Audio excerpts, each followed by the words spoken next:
Esta parashá titulada Ki-Tisat, que quiere decir cuando levantes, es la parashá número 21 de este ciclo anual.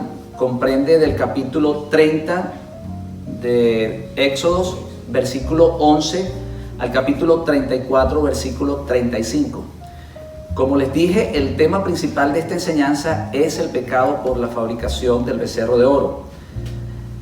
Según el Midrash, este pecado fue considerado de la misma magnitud del pecado que cometieron los hijos de Israel, Adán y Eva en el paraíso. Así como Adán y Eva pecaron y se produjo una catástrofe, según el Midrash, se considera que el pecado de la adoración del becerro de oro fue algo parecido.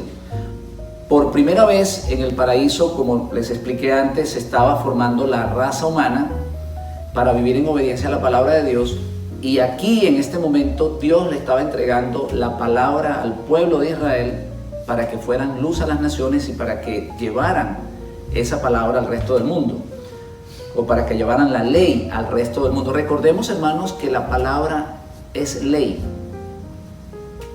y el mundo se gobierna a través de leyes. Sin ley no hay orden. Por eso es que cuando en un país se violan las leyes, se transforma en una anarquía. Una anarquía es que todo el mundo hace lo que quiere. Hace unos meses atrás estábamos viendo en los Estados Unidos la situación que estaba pasando en Portland, que no querían respetar las leyes y la gente comenzaron a destruir los negocios, quemaban las tiendas, cerraban las calles. En otras palabras, todo el mundo hacía lo que quería hacer. Tenemos un versículo en la palabra de Dios que dice que cuando faltaba la palabra de Dios, dice que la gente hacía lo que quería. Precisamente por eso, porque la palabra de Dios es ley. Así que este pueblo debería de llevar esa ley a todas las naciones para que hubiese un orden. Y en ese momento que se produce el pecado, o que ellos adoran al becerro de oro, Moisés tiene que romper las dos tablas con la ley, y por eso ellos comparan ese pecado con la misma magnitud de lo que sucedió en el paraíso. Una de las cosas que es importante conocer es que en el momento que el pueblo de Israel estaba recibiendo la palabra de Dios, Dios tenía que probarlos. Así que no se extrañe, hermanos, si usted comienza, cuando usted decida caminar con Dios, de que vengan pruebas. Porque es que Dios va a colocar un gran tesoro sobre usted. Y es preciso que usted esté en la capacidad de recibir eso. Israel tenía la responsabilidad de ser la columna y el baluarte de la palabra, o columna y baluarte de la verdad. Sobre ellos iba a caer un peso sumamente grande y por lo tanto ellos deberían de ser probados. Dice el Midrash, que como Moisés se tardaba, el Satán hizo una visión de Moisés dentro de un ataúd y se lo mostró a los hijos de Israel. Era una prueba. ¿Se recuerda lo que sucedió en el paraíso con respecto al árbol del bien y el mal? Que fue el Satán que tentó a la mujer para que lo hiciera, para que comiera. Dicen que algo parecido sucedió aquí en el campamento de los israelitas.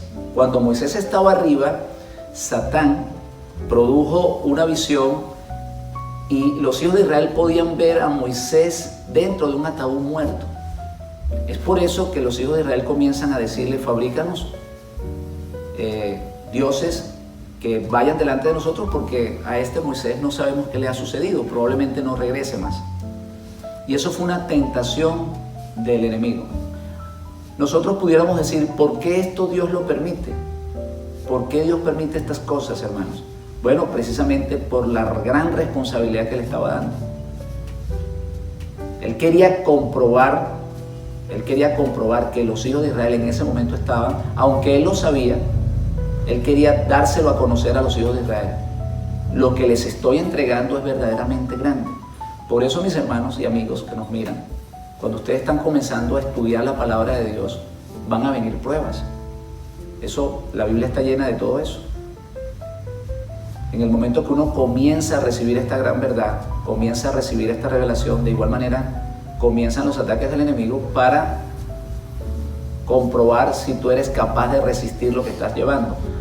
Recordemos, hermanos, que estamos en una batalla, en una lucha, y el enemigo de nuestras almas, él no le agrada para nada que Dios quiera formarnos a su imagen y semejanza.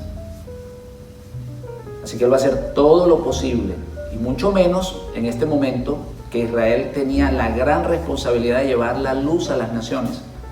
Por eso él ataca. Así que no se extrañe, hermanos, de que usted sea atacado. De eso más adelante vamos a hablar.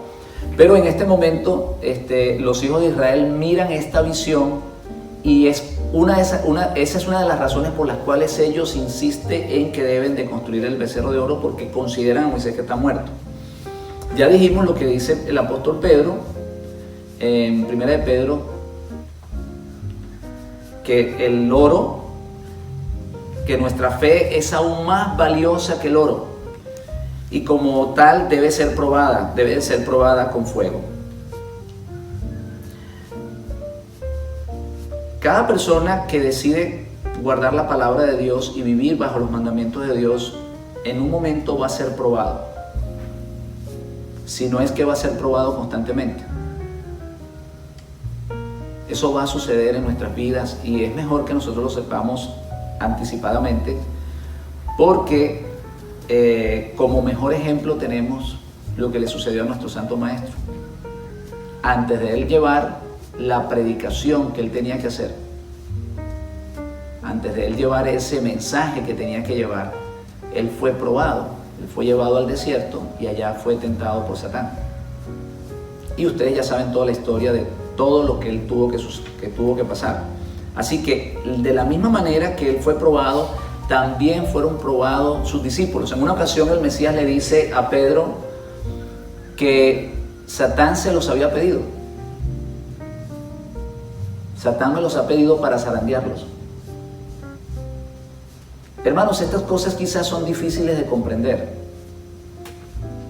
pero en el mundo espiritual funcionan así. Vuelvo y le repito, sobre nosotros hay una gran responsabilidad. La palabra de Dios, ¿verdad?, va a estar sobre nuestras vidas.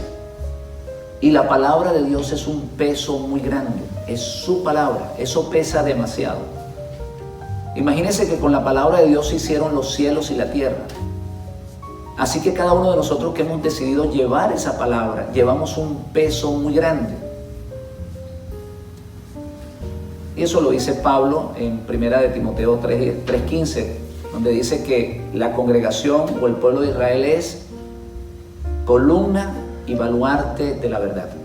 O sea, es el que está soportando ese peso tremendo de la palabra de Dios. Esto, por supuesto, tenía que ser probado, o Israel tenía que ser probado, porque iba a llevar o tenía una gran responsabilidad. Dice también el Midrash que los que incitaron o los que comenzaron la protesta contra Moisés no fueron precisamente los hijos de Israel, sino fueron parte del pueblo que salió con los hijos de Israel en el momento del éxodo. Que ellos fueron los primeros que se rebelaron. Ellos están diciendo que este pueblo que Moisés sacó no tenía los mismos privilegios que tenía el pueblo de Israel. Y mientras que el pueblo de Israel, digamos, se mantenía bajo esa nube en el desierto, los hijos o los egipcios que estaban con ellos tenían que estar afuera. Eso lo dice el Midrash. A raíz de eso, ellos, en el momento que Moisés falta, son los primeros que hacen la protesta para que se consiga un sustituto de Moisés. Aunque esto puede tener un poco de lógica, nosotros vamos a ver más adelante que Dios le reclama es al pueblo de Israel, no le reclama a las personas que vinieron con ellos. Se dice que Moisés sacó parte del pueblo de Egipto que no estaba incluido o que no deberían de salir porque no estaban dentro del plan de salvación de Dios, y que a petición de Moisés ese pueblo sale. Más adelante vamos a hablar de la importancia de un intercesor. Pero eso lo dice Midrash. Nosotros conocemos ahora que la madrastra de Moisés, una que lo crió, la hija del faraón, la que crió a Moisés como madre, salió de Egipto con los hijos de Israel. A pesar de que ella era la hija del faraón, salió con él. Y juntamente con él, con ella, salieron otras personas que de alguna manera conocían a Moisés y que miraron los milagros, y Moisés quiso que ellos vinieran. Se cree que eso sucedió así. Hay una parte en la palabra que dice el pueblo que tú sacaste. Dios le dice a Moisés, el pueblo que tú sacaste.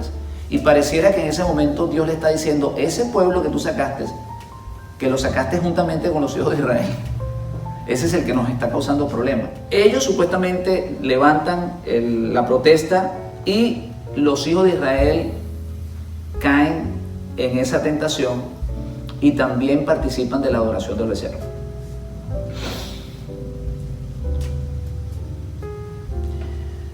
Se dice también que Moisés había dejado a Aarón y a Hur. Hur fue aquel hombre que mantuvo los brazos de Moisés juntamente con Aarón en la batalla del pueblo de Israel contra los amalecitas. Este Hur estaba allí juntamente con Aarón para liderar el pueblo mientras Moisés estaba en el monte. El Midrash dice que Hur era especialista en trabajar con metales y que por esa razón los hijos de Israel lo escogen a él para que fabrique el becerro de oro. Y dice Midrash que él se negó, que él sencillamente dijo, no, yo no lo voy a hacer. Y por negarse, ellos lo matan a él. Y cuando Aarón mira esta situación, que ellos matan a Hur, porque se negó a fabricar el becerro, Aarón se toma la responsabilidad y dice, es mejor que yo le lleve la corriente a ellos, porque así como mataron a Hur, me pueden matar a mí. Y el pecado de matar a un sumo sacerdote es aún más grave que el pecado de idolatría.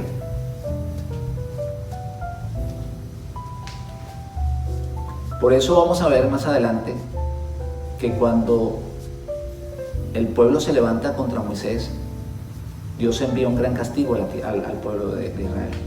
Se levantaron contra el líder, contra el ungido de Dios. Entonces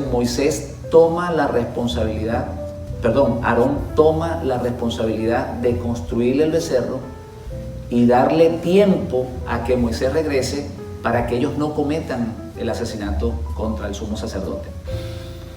Esto, hermanos, fue visto como un sacrificio por parte de Aarón.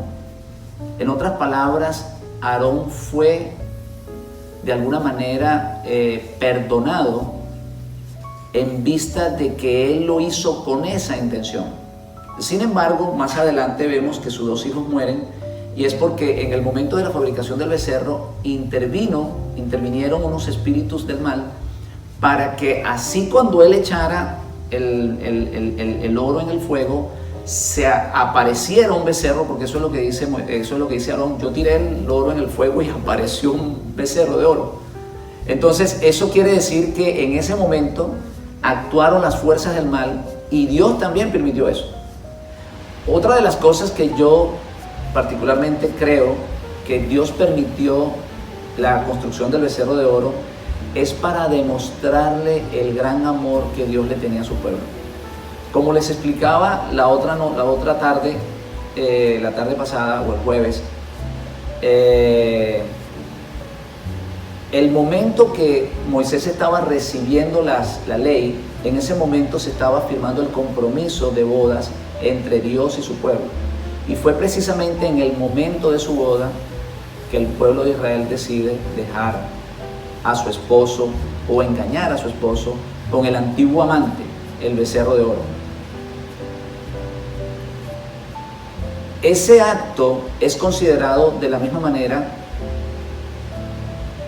que un hombre que se está casando con una mujer y la mujer en plena boda, por alguna razón el hombre tiene que hacer una diligencia o tiene que atender a algunos invitados o algún asunto que se le presentó en el momento, y él va a hablar con alguien, y en ese momento la mujer decide llamar o a su antiguo novio y decirle que venga a estar un rato con ella, y cuando el novio regresa o cuando el esposo regresa, encuentra la esposa de él con su mejor amigo o su antiguo novio. Por esa razón Dios permitió que esto sucediera, para demostrar el gran amor que Dios tiene a Israel de perdonarle eso. En otras palabras, si nosotros no le hubiésemos fallado a Dios, Dios no pudiera demostrar su misericordia a nosotros. Por eso les estoy explicando, hermanos, que hay cosas que no entendemos, pero con el tiempo Dios nos las va enseñando. Dios permite esas cosas para demostrarnos el amor y su fidelidad para su pueblo. A pesar de que su pueblo le falló en plena boda, Él lo perdona. De allí más adelante vamos a tener que estudiar de que nosotros debemos de ser imitadores de Dios, y que de la misma manera como Dios perdona, también nosotros debemos de perdonar. De la misma manera como Él ama, deberemos nosotros de amar. Así que todo esto sucedía, hermanos, mientras la novia estaba bajo la jupá o la carpa o el lugar donde se casan los novios. Y debemos entender que en este preciso momento Moisés estaba buscando el contrato matrimonial, como les explicaba.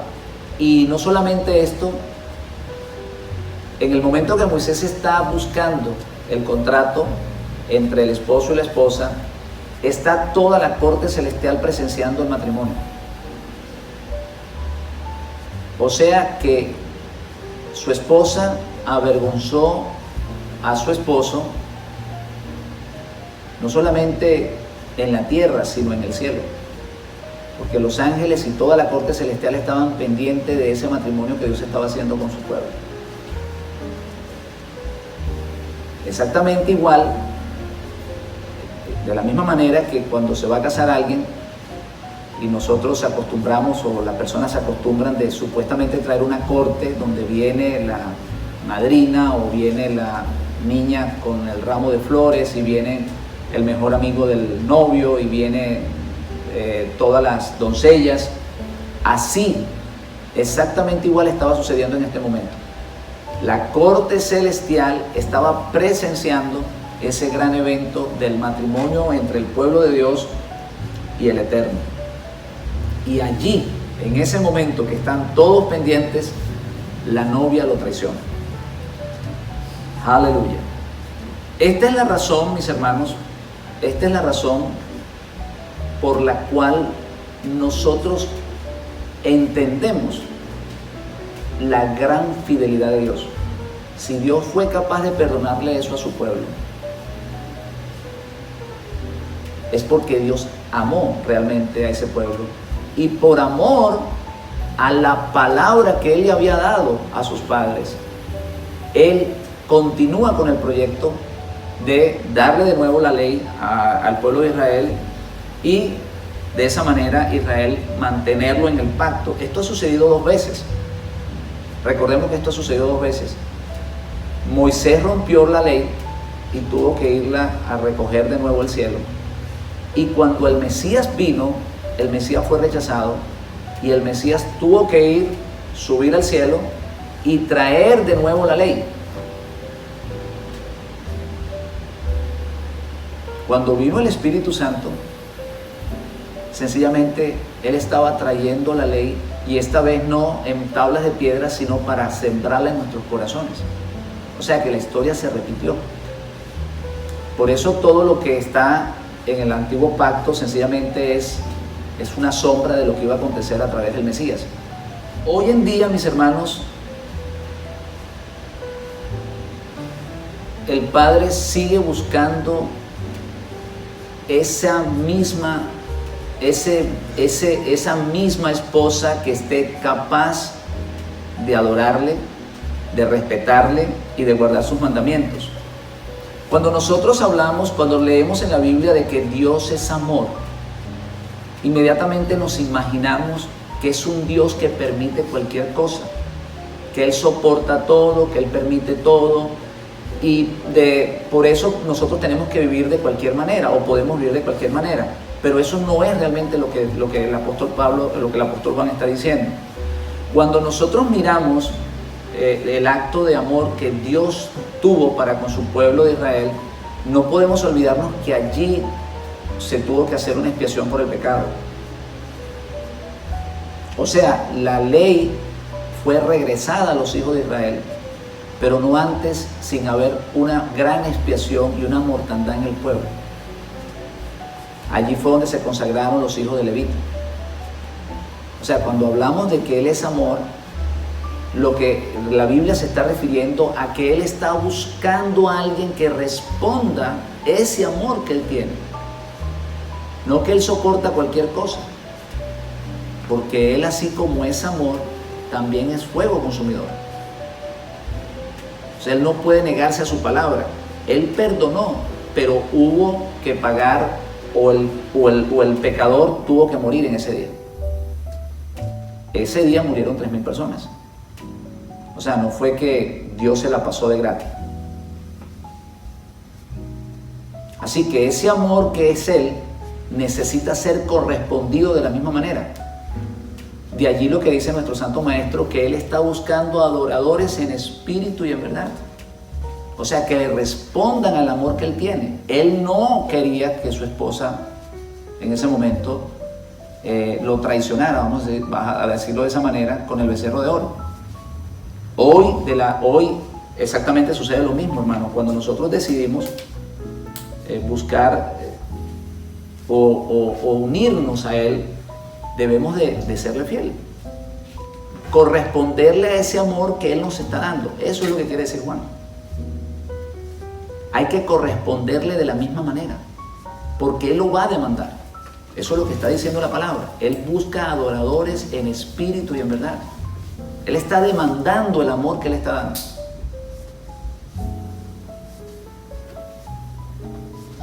Los temas principales de esta parashá, hermanos, son el dinero del rescate, la fuente de bronce, el aceite de la unción y el incienso, el llamamiento de Bezaleel y Ahohilat, el día de reposo como señal de pacto, y por último la fabricación del becerro de oro. Hoy, mis hermanos, quiero concentrarme un poquito en lo que es el rescate, el dinero del rescate, y si me da tiempo vamos entonces también a hablar un poquito acerca de la intercesión que hizo Moisés para salvar a su pueblo. Vamos a ver qué tanto tiempo tenemos, pero vamos a comenzar con lo que tiene que ver con el dinero de rescate. En Éxodo capítulo 30, del 11 al 16, si ustedes tienen chance, vamos a leer lo que dice ahí. Recordemos que esta parashá comienza precisamente acá, capítulo 30 de Éxodo, a partir del 11. Habló también el Eterno a Moisés diciendo: cuando tomes el número de los hijos de Israel conforme a la cuenta de ellos, cada uno dará al Eterno el rescate de su persona. Cuando lo cuentes, para que no haya en ellos mortandad. Cuando los haya contado, esto dará todo aquel que se ha contado. Medio ciclo, conforme al ciclo del santuario. El ciclo es de 20 jeras. La mitad de un ciclo será para la ofrenda al Eterno. Todo aquel que sea contado de 20 años arriba dará la ofrenda al Eterno. Ni el rico aumentará, ni el pobre disminuirá del medio ciclo, cuando dieres la ofrenda al Eterno, para hacer expiación por vuestros pecados. Y tomarás de los hijos de Israel el dinero de las expiaciones y los dará para el servicio del tabernáculo de reunión, y será por memorial a los hijos de Israel delante de Yahweh, para hacer expiación por vuestras personas o vuestras almas. Lo primero que vamos a ver aquí es que en la Biblia se utiliza algo más que sangre para hacer expiación. Eso lo está diciendo ahí claramente la palabra de Dios. Más adelante vamos a encontrar otro pasaje donde los hijos de Israel ofrecen joyas para hacer expiación por sus pecados. Y esto es un tema que casi no se toca, pero está escrito. En el judaísmo se cree que el pueblo de Israel no puede ser contado. Ellos consideran que si el pueblo de Israel es contado, viene sobre ellos una mortandad. Aquí estamos leyendo que Dios le dice a Moisés que cuando lo cuentes, ellos serían contados a través de ese dinero que estaban entregando. De esa manera, a través de ese dinero que ellos estaban dando, quedaban expiados del pecado o de la mortandad o la plaga que pudiera caer sobre ellos. Ellos consideran que cuando se cuenta a alguien, se abre cuando se cuenta al pueblo, se abre una fuerza espiritual que de alguna manera puede traer una mortandad o puede traer una maldición sobre el pueblo de Israel. De allí, mis hermanos, que en las escuelas en Israel, cuando van a contar los alumnos, ellos levantan la mano y cuentan las manos, no cuentan la persona, no cuentan las cabezas. Contando las manos saben cuántos niños hay. Ellos no cuentan directamente a las personas. Ellos consideran que eso no lo pueden hacer. En mi opinión, yo creo que más allá de pensar que eso se abre o que cae sobre el pueblo una maldición, aunque la palabra sí lo está diciendo, la razón por la cual yo considero que el pueblo de Israel no debe ser contado es sencilla y llanamente porque Dios le dijo a Abraham, ¿qué cosa? Que serían como las estrellas del cielo, como la arena del mar. Esa es mi humilde opinión. Yo de todos modos le voy a explicar desde el punto de vista del judaísmo por qué ellos consideran que no debe ser contado y por qué se abre una maldición. Y ciertamente lo vamos a ver en el caso de David, cuando David censa al pueblo, que viene una mortandad nada más y nada menos de 70,000 hombres. O sea que existe algo que realmente influye en el momento que se cuentan a las personas o se cuentan a los hijos de Israel. Y por eso está prohibido totalmente contarlos. Así que en este pasaje que acabamos de leer nos damos cuenta que Él exige que se traiga ¿qué cosa? Una moneda para expiar ese pecado o para expiar esa culpa, y de esa manera ellos quedan protegidos para que la maldición no caiga sobre ellos. Eso es lo que está diciendo la palabra de Dios. Dios tiene como primer y gran mandamiento que Dios sea uno. Oye Israel, el Señor nuestro Dios, el Señor, ¿qué cosa? Uno es. Ese es el primer y gran mandamiento de Dios. Sin embargo, ese primer mandamiento de Dios, cuando se lo preguntaron al Mesías, Él lo dijo de esta manera: el Señor es uno, amarás al Señor tu Dios con todo tu corazón, con toda tu mente, con todas tus fuerzas, y amarás al prójimo como a ti mismo. En otras palabras, allí está unido el primer mandamiento. Amarlo es estar unido a ese que tienes al lado.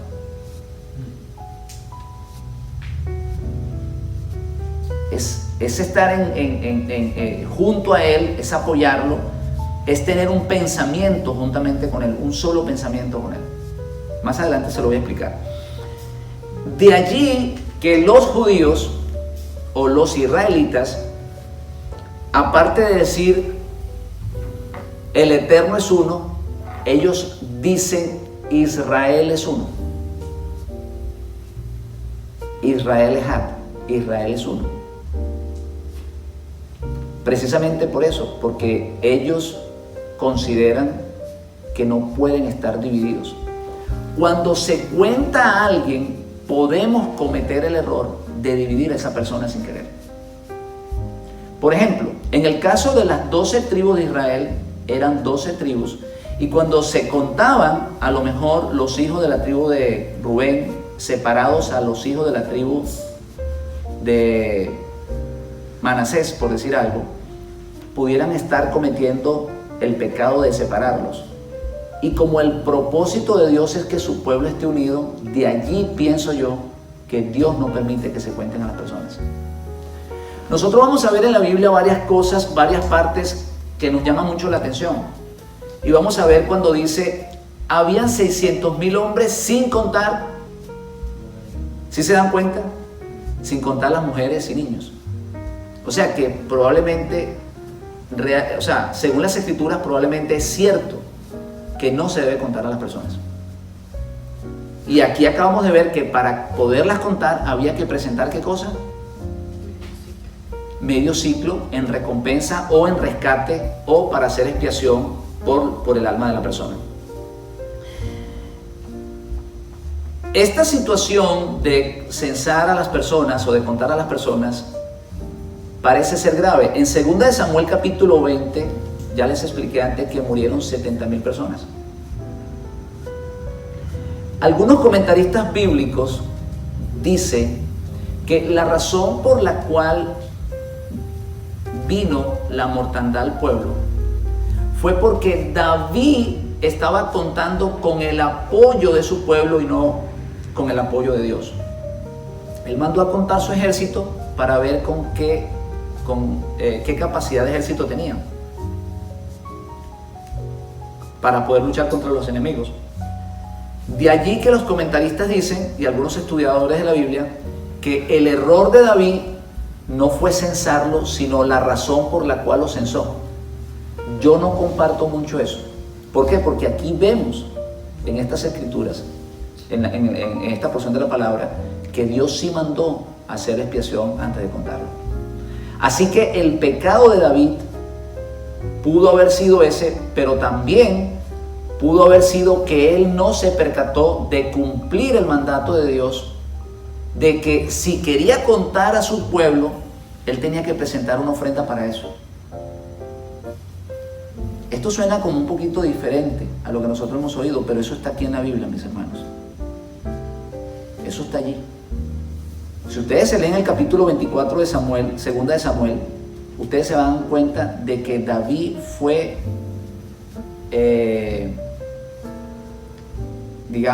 severamente castigado. Y déjenme decirle algo, ¿sabe cómo termina la historia aquí en el capítulo 24 de 2 de Samuel? David ofreciendo un gran sacrificio a Dios para que terminara la mortandad en el pueblo. O sea que ese pecado de contar al pueblo de Dios o de contar a los hijos de Israel, según parece, es bastante grave. Creo que, si no me equivoco, fue el momento donde Israel perdió más personas o más soldados y fueron muertas por la mano del ángel enviado por Dios. Estas cosas son como un poquito difíciles de entenderlas. Yo me pregunto, mis hermanos, si errores como ese produce que Dios envía una mortandad de 70,000 personas. ¿Cómo nosotros tomamos la vida, esa vida piadosa, a la ligera, y hacemos tantas cosas, supuestamente basándonos en una gracia que nos va a permitir hacer cualquier cosa? Tenemos que tener cuidado. Tenemos que tener cuidado.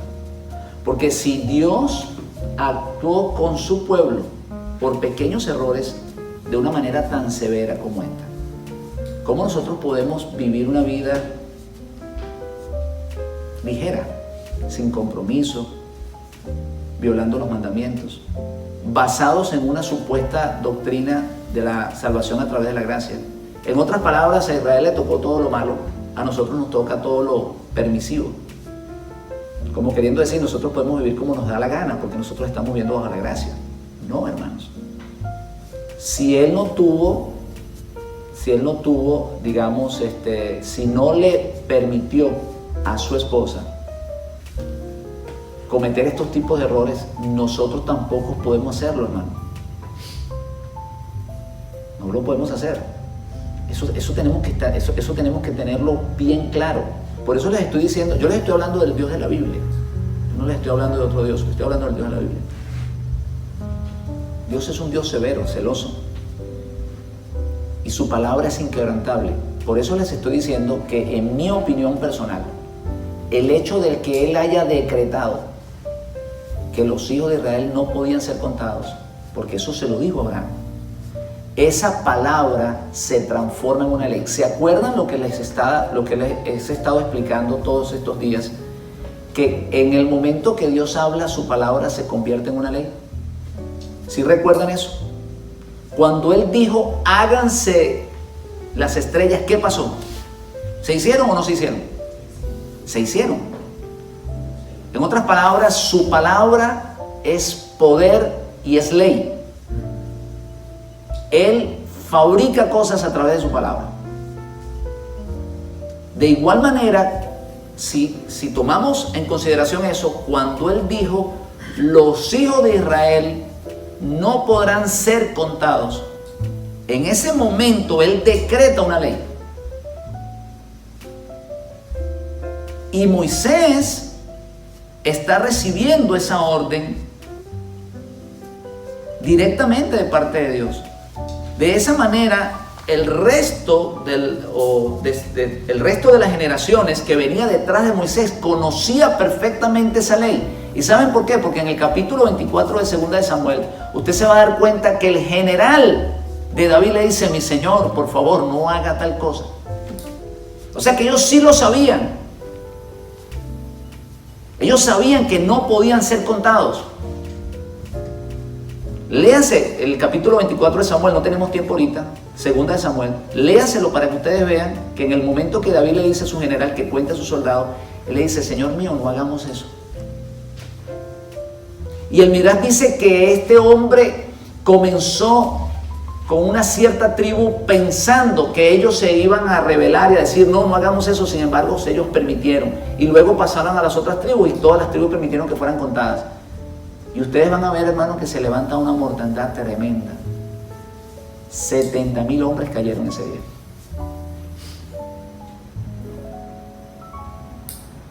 Esto es serio.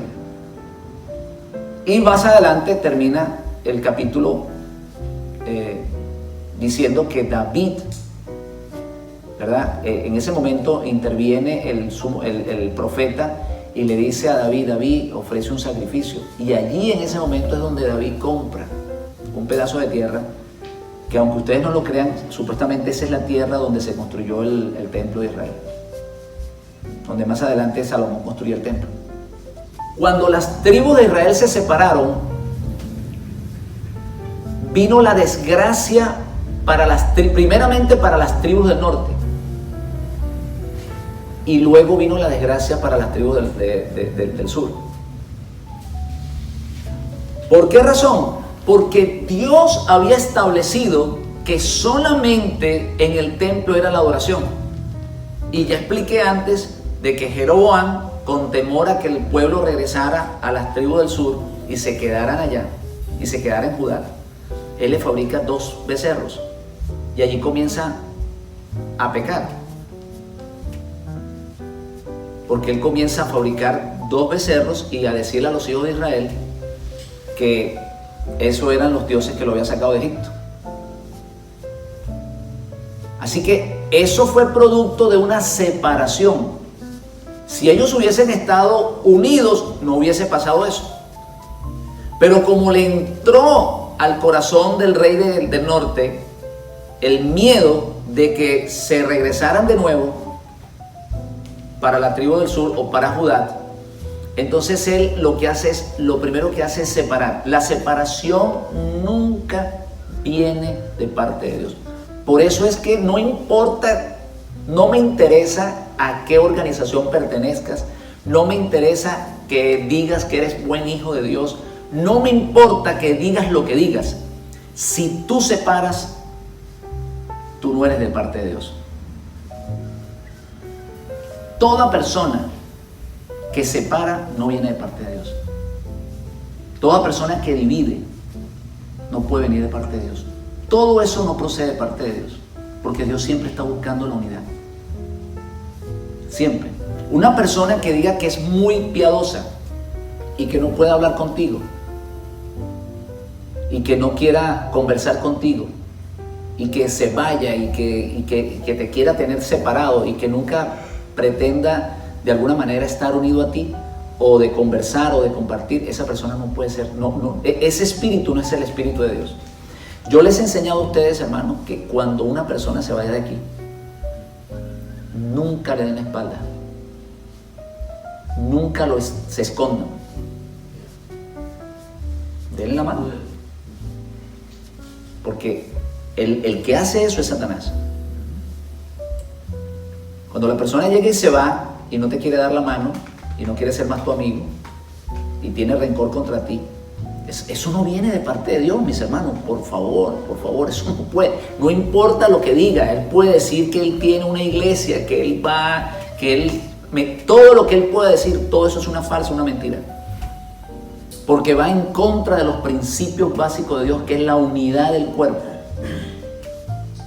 El Hijo de Dios siempre está buscando la unidad. Más adelante vamos a ver que Dios le propone a Moisés destruir al pueblo y dice: no, Señor, por favor, no lo hagas. Porque el Hijo de Dios siempre está buscando la unidad. El Hijo de Dios siempre está diciendo: vengan, vamos a hablar, vamos a conversar, vamos a buscar la solución conforme a la palabra de Dios. El enemigo no, el enemigo siempre está tratando de separar. No, ese no sirve, ese no puede ser. Eso fue lo que sucedió. Busquémonos a otro que nos guíe. Moisés se quedó por ahí arriba. Ese procede de parte del enemigo.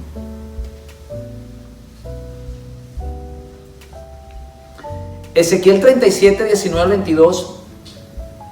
Mire lo que dice. Diles: así ha dicho el Eterno Adonai: he aquí que yo tomo el palo de José que está en la mano de Efraín y a las tribus de Israel sus compañeros, y los pondré con el palo de Judá, y haré, ¿qué cosa? Un solo palo, y serán uno en mi mano, y los palos sobre los que escribas estarán en tu mano delante de tus ojos, y le dirás: así ha dicho el Eterno: he aquí yo tomo a los hijos de Israel de entre las naciones a las cuales fueron, y los recogeré de todas las partes, y los traeré a su tierra, y haré, ¿qué cosa? Una nación en la tierra, en los montes de Israel, y ¿qué cosa? Y un rey será a todos por rey, y nunca más serán, ¿qué? Dos naciones, ni nunca más serán, ¿qué cosa? Divididos en dos reinos. Así que esto de no contar, en mi opinión muy personal, tiene que ver que en cuanto usted comienza a contar, usted comienza a dividir. Y el propósito de Dios, hermanos, es unir un solo cuerpo. El error que cometieron los primeros creyentes o los padres de lo que se conoce, los padres de la iglesia cristiana, vamos a decirlo así, fue dividir a los gentiles de los judíos. Cuando ellos dijeron: tenemos que separarnos de los judíos, y ya los apóstoles no tienen más autoridad sobre nosotros, sino que ahora son los diáconos de la iglesia. Eso lo hicieron los primeros padres de la iglesia cristiana. Los gentiles que se separaron del pueblo de los hermanos judíos. A partir de ese momento vino el declive, la desgracia para el pueblo gentil. Más adelante ustedes van a ver que lo bueno que ellos habían recibido de sus hermanos judíos se fue contaminando con todas las doctrinas católicas, y comenzaron a absorber toda la filosofía griega, y hoy tenemos el resultado de 20.000 congregaciones cristianas o 20.000 denominaciones cristianas. Lo más triste es lo que yo siempre les digo a ustedes: dentro del cristianismo Y dentro del pentecostalismo, vamos a decirlo de esa manera, hay divisiones. Y hay unos pentecostales que no se hablan con otros pentecostales. Y hay unos bautistas que no se hablan con otros bautistas. Y dentro de los mormones hay divisiones. Dentro de todas las iglesias hay divisiones. ¿Y saben por qué, mi hermano? Porque la división no viene de parte de Dios. El trabajo de Dios a través del Mesías de Israel era unir al gentil al judío. Eso lo dice claramente el apóstol Pablo. En el Mesías no hay ¿qué cosa? Griegos ni gentiles, ni judíos, ni griego ni judío, ni circunciso ni incircunciso. En Él somos ya ¿qué cosa? Uno solo. Ninguna iglesia cristiana estará completa si no se une de nuevo al pueblo judío. No va a estar completa. Ese fue el propósito de Dios en el Mesías. Vosotros que en otro tiempo, ¿qué cosa? No eras pueblo, ahora ¿qué cosa sois? Sois pueblo de Dios. Ese fue el propósito de Dios en el Mesías, unirnos en un solo pueblo. Por eso esa doctrina, hermano, de que la iglesia sustituye a Israel viene de parte del enemigo. Y para los pastores cristianos, ellos dicen que existen dos pueblos. ¿Qué están haciendo allí? Dividiendo. ¿Se dan cuenta de lo peligroso que es contar? Cuentan con dos. Cuentan a uno y cuentan al otro.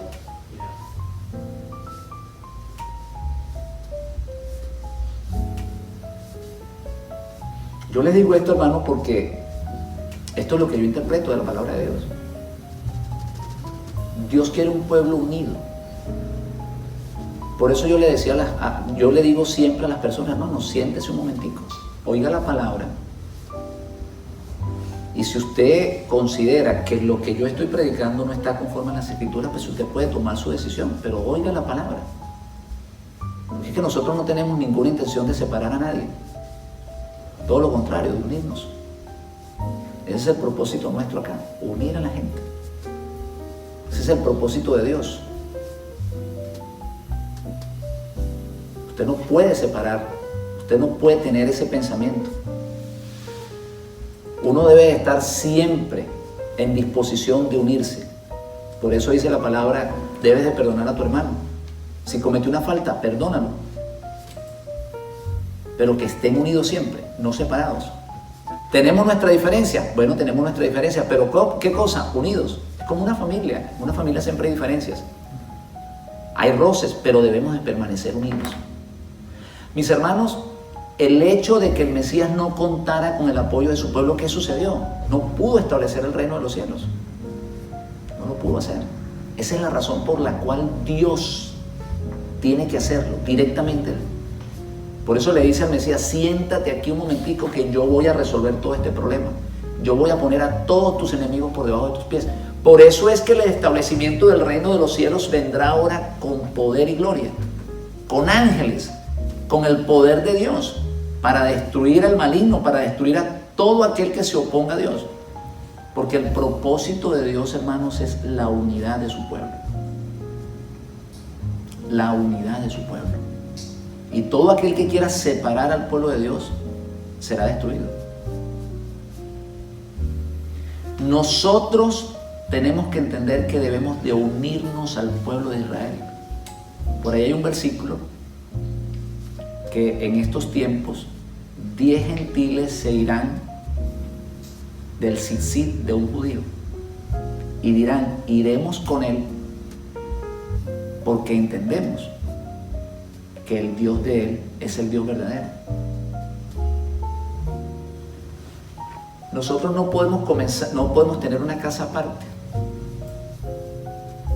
La iglesia no puede progresar sencillamente porque está separada y está en contra del propósito de Dios. Mis hermanos, Israel fue creado para ser el país que llevara la luz a las naciones. Todo el pueblo que quería ser pueblo de Dios tenía que unirse al pueblo de Israel. Ya eso lo hemos estudiado muchas veces. Rahab la ramera, Ruth y todas las personas que nosotros vemos en las Escrituras. Hay el caso de este hombre, Cornelio, que era un hombre piadoso, que era un hombre que hacía limosna. ¿Sí se acuerdan de él, verdad? Capítulo 10 de los Hechos. ¿Qué tuvo que hacer Dios? Traerlo al pueblo. Porque es el pueblo de Dios uno, no son dos pueblos. Por eso la iglesia separada del pueblo de Israel no puede formar parte de la misma congregación. Por eso vemos en el libro de los Hechos que la palabra de Dios dice: y Dios añadía a su pueblo. Él lo va a traer, Él lo saca de allá del mundo y lo va trayendo. Porque es el pueblo de Dios, el pueblo que tiene la palabra y el pueblo que está bajo los mandamientos de Dios, y es el que está bajo el contrato, el que está bajo el pacto. Y como les explicaba yo esta semana, la salvación para el que no es israelita es traerlo al pacto con el Dios de Israel. Traerlo al pacto. ¿Se acuerdan lo que dice Efesios? Vosotros que estaban, ¿qué? Sin Cristo, sin el Mesías, sin Dios, sin pactos. Nosotros no estábamos en pacto con el Dios de Israel. Así que lo que Dios hace es abrir una puerta para que entremos, para que hagamos pacto con el Dios de Israel. ¿Y cómo hacemos pacto, mis hermanos, con Él? Recibiendo la ley que recibió el pueblo de Israel. Ellos recibieron la ley para ser su pueblo. De igual manera, todo aquel que no es israelita, todo aquel que no pertenece al pueblo de Dios, tiene que añadirse al pueblo de la misma manera que el pueblo de Dios se formó, recibiendo la ley a través de los mandamientos.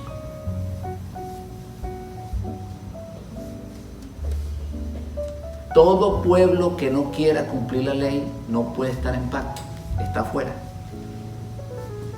Todo creyente que no quiera guardar los mandamientos está fuera. Todo creyente que no guarde los mandamientos está fuera. ¿Qué fue lo que dijo nuestro Santo Maestro? Si me amas, guarda mis mandamientos. Eso según la palabra de Dios. Según las Escrituras es así. Toda persona que no pertenece al pueblo de Dios, de la única manera que forme parte del pueblo, de la única manera que ya no sea extranjero, que no sea abenedizo, como dice el apóstol Pablo, es que entre en pacto con el Dios de Israel. Vamos a leerlo, hermano, porque es que esto es profundo. Efesios 2:11 dice: por tanto acordaos que en otro tiempo vosotros los gentiles en cuanto a la carne eran llamados sin circuncisión, por la llamada circuncisión hecho con mano en la carne. En aquel tiempo estaba sin el Mashiach, alejado de la ciudadanía de Israel, y dice así: alejado de los pactos. Si estamos entendiendo, hermanos, que para formar parte del pueblo de Dios tenemos que tener al Mashiach. Tenemos que tener, ¿qué cosa? Adueñarnos de las promesas. ¿Y qué tenemos que hacer? Entrar en pacto. No solamente por la fe en el Mashiach. Eso es una enseñanza peligrosísima, mi hermano, y se lo digo en el temor de Dios.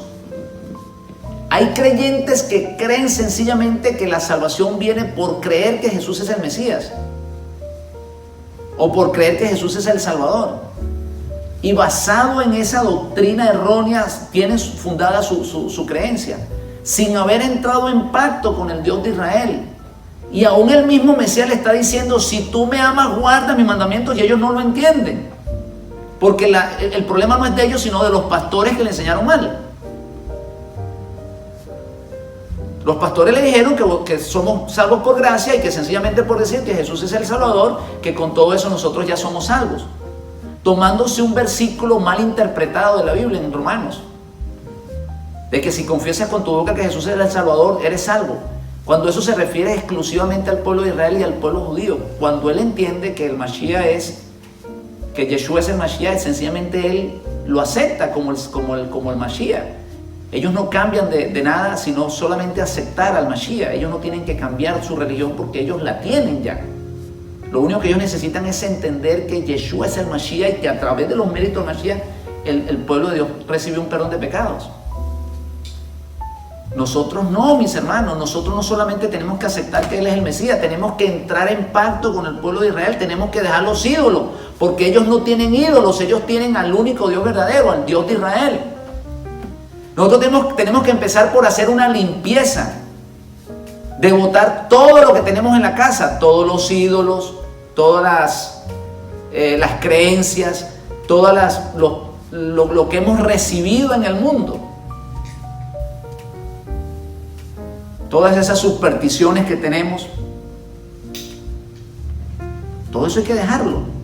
Y aparte de eso, aceptar al Dios de Israel como el único Dios. Ese es el primer mandamiento. No tendrás otro Dios fuera de mí. Eso es lo primero que tenemos que hacer. Por eso Pablo está diciendo, nosotros estábamos sin pactos, ahora tenemos que entrar en pactos. No teníamos promesas. Las promesas eran dadas para el pueblo de Israel. Y a través del Mesías entonces se abre esa puerta y podemos nosotros coger las promesas que son para ellos. Podemos entonces entrar en pacto. Y ahora sí, una vez entrando en pacto con el Dios de Israel, entonces ya no somos extranjeros. Porque la palabra de Dios que dice que una sola ley para el nativo como para el extranjero. Es una sola ley. No puede ser la ley para el pueblo de Israel y la gracia para la iglesia, como dice la iglesia cristiana. Debe haber una misma ley, tanto para ellos como para nosotros. La única manera, hermano, que el pueblo que no es pueblo de Dios sea salvo es entrando en pacto con el Dios de Israel. No hay otra. Recibiendo la ley de Dios. El caso de Cornelio, como les explicaba antes, él era un hombre piadoso, era un hombre temeroso de Dios, pero necesitaba entrar en pacto. Y para eso fue enviado Pedro, a que le explicara lo que tenía que hacer, para que pudiera formar parte del pueblo.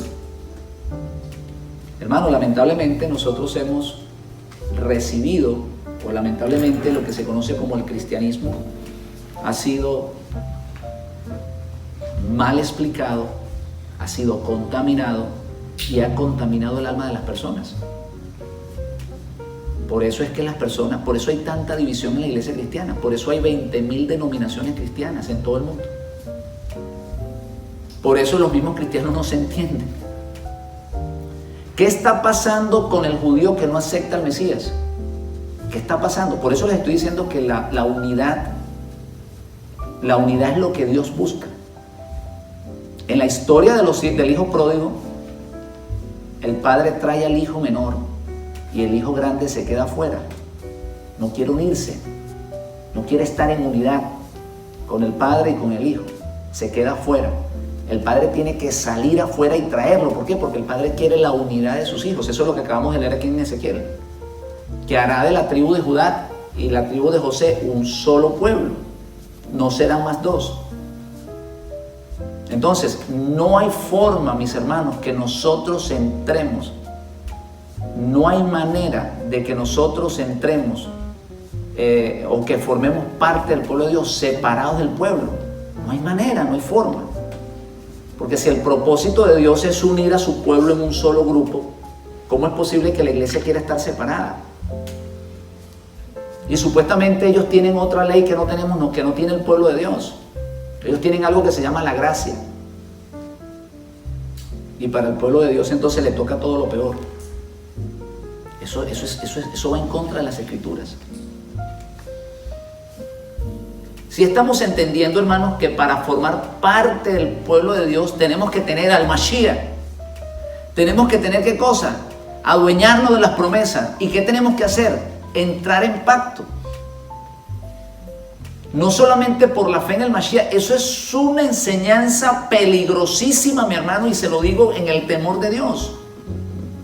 Hay creyentes que creen sencillamente que la salvación viene por creer que Jesús es el Mesías o por creer que Jesús es el Salvador. Y basado en esa doctrina errónea tiene fundada su creencia, sin haber entrado en pacto con el Dios de Israel. Y aún el mismo Mesías le está diciendo, si tú me amas, guarda mis mandamientos, y ellos no lo entienden. Porque el problema no es de ellos, sino de los pastores que le enseñaron mal. Los pastores le dijeron que somos salvos por gracia y que sencillamente por decir que Jesús es el Salvador, que con todo eso nosotros ya somos salvos. Tomándose un versículo mal interpretado de la Biblia en Romanos. De que si confiesas con tu boca que Jesús es el Salvador, eres salvo. Cuando eso se refiere exclusivamente al pueblo de Israel y al pueblo judío. Cuando él entiende que el Mashiach que Yeshua es el Mashiach, sencillamente él lo acepta como el Mashiach. Ellos no cambian de nada, sino solamente aceptar al Mashiach. Ellos no tienen que cambiar su religión porque ellos la tienen ya. Lo único que ellos necesitan es entender que Yeshua es el Mashiach y que a través de los méritos del Mashiach el pueblo de Dios recibe un perdón de pecados.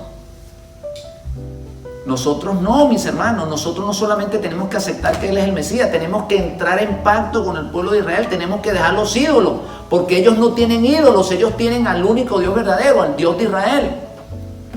Nosotros tenemos que empezar por hacer una limpieza, de botar todo lo que tenemos en la casa, todos los ídolos, todas las creencias, lo que hemos recibido en el mundo. Todas esas supersticiones que tenemos, todo eso hay que dejarlo. Y aparte de eso, aceptar al Dios de Israel como el único Dios. Ese es el primer mandamiento. No tendrás otro Dios fuera de mí. Eso es lo primero que tenemos que hacer. Por eso Pablo está diciendo, nosotros estábamos sin pactos, ahora tenemos que entrar en pactos. No teníamos promesas. Las promesas eran dadas para el pueblo de Israel. Y a través del Mesías entonces se abre esa puerta y podemos nosotros coger las promesas que son para ellos. Podemos entonces entrar en pacto. Y ahora sí, una vez entrando en pacto con el Dios de Israel, entonces ya no somos extranjeros. Porque la palabra de Dios que dice que una sola ley para el nativo como para el extranjero. Es una sola ley. No puede ser la ley para el pueblo de Israel y la gracia para la iglesia, como dice la iglesia cristiana. Debe haber una misma ley, tanto para ellos como para nosotros. La única manera, hermano, que el pueblo que no es pueblo de Dios sea salvo es entrando en pacto con el Dios de Israel. No hay otra. Recibiendo la ley de Dios. El caso de Cornelio, como les explicaba antes, él era un hombre piadoso, era un hombre temeroso de Dios, pero necesitaba entrar en pacto. Y para eso fue enviado Pedro, a que le explicara lo que tenía que hacer, para que pudiera formar parte del pueblo. Hermano, lamentablemente nosotros hemos recibido, o lamentablemente lo que se conoce como el cristianismo, ha sido mal explicado, ha sido contaminado y ha contaminado el alma de las personas. Por eso es que por eso hay tanta división en la iglesia cristiana, por eso hay 20.000 denominaciones cristianas en todo el mundo. Por eso los mismos cristianos no se entienden. ¿Qué está pasando con el judío que no acepta al Mesías? ¿Qué está pasando? Por eso les estoy diciendo que la unidad es lo que Dios busca. En la historia del hijo pródigo, el padre trae al hijo menor y el hijo grande se queda afuera. No quiere unirse, no quiere estar en unidad con el padre y con el hijo. Se queda afuera. El padre tiene que salir afuera y traerlo. ¿Por qué? Porque el padre quiere la unidad de sus hijos. Eso es lo que acabamos de leer aquí en Ezequiel. Que hará de la tribu de Judá y la tribu de José un solo pueblo. No serán más dos. Entonces, no hay forma, mis hermanos, que nosotros entremos. No hay manera de que nosotros entremos o que formemos parte del pueblo de Dios separados del pueblo. No hay manera, no hay forma.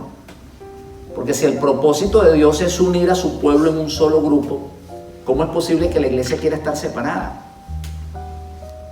Y supuestamente ellos tienen otra ley que no tenemos, que no tiene el pueblo de Dios. Ellos tienen algo que se llama la gracia. Y para el pueblo de Dios entonces le toca todo lo peor. Eso va en contra de las Escrituras.